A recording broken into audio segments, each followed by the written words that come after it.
Halo, saya Pengki Purba. Kita akan melihat Indonesia dari sawit.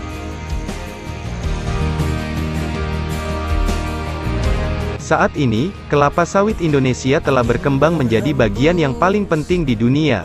Dalam hal produksi minyak sawit, Indonesia saat ini menjadi nomor satu dan telah mengalahkan Malaysia.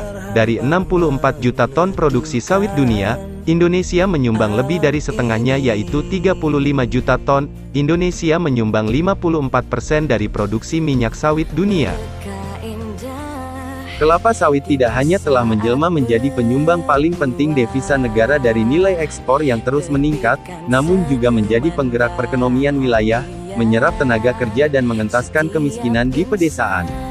Kelapa sawit telah berkembang dari luas 300.000 hektar di tahun 1980 menjadi saat ini 16,1 juta hektar menurut data Gapki, dengan produksi CPO sebesar 40 juta ton.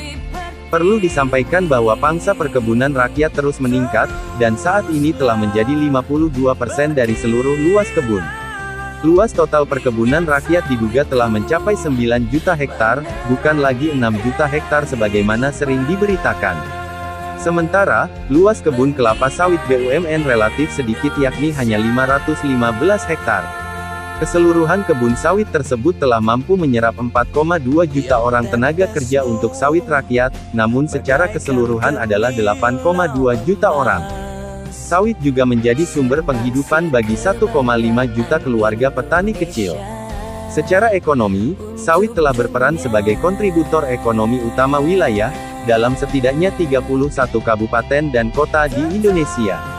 Banyak wilayah dan kota berkembang karena sawit terutama di Provinsi Riau, serta sebagian wilayah di Pulau Kalimantan dan Sulawesi. Prestasi ini tentu sebuah pencapaian yang sangat membanggakan, di tengah berbagai kampanye negatif yang selalu membayangi. Sawit menghadapi banyak tantangan berupa kampanye hitam internasional terhadap minyak sawit.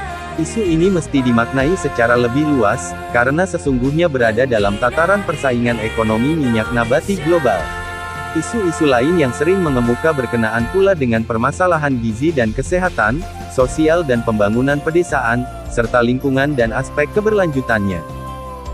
Sumbangsi petani sawit untuk ekonomi Indonesia tidak perlu diragukan lagi. 42% atau 6,87 juta hektar perkebunan kelapa sawit Indonesia dikelola oleh petani sawit. Tentunya sangat berarti sumbangsinya dari dimensi ekonomi, sosial dan lingkungan, terkhusus dalam masa sulit akibat dampak pandemi COVID ini. Dan 5 tahun ke depannya seiring dengan disahkannya UU CK dan turunannya, luas perkebunan sawit masyarakat akan meningkat dan bahkan akan di atas 51% dari total nasional dan hal ini semakin memperkokoh posisi tawar petani sawit Indonesia. Tanpa petani sawit, sawit Indonesia sudah lama tinggal kenangan. Hal ini tidak terlepas dari kerasnya kampanye negatif tentang sawit oleh negara produsen penghasil minyak nabati non-sawit. Kontribusi ekspor sawit tak kalah dari batu bara. Data dari Badan Pusat Statistik BPS menunjukkan, sawit menyumbang ekspor sebesar 18,9 miliar dolar AS atau setara 265 triliun rupiah pada 2018. Tiga terbesar negara tujuan ekspor minyak sawit Indonesia adalah India, Uni Eropa dan China. DMSI, Dewan Minyak Sawit Indonesia. Sawit adalah anugerah terindah dari Tuhan untuk Indonesia dan seluruh dunia mendambakannya.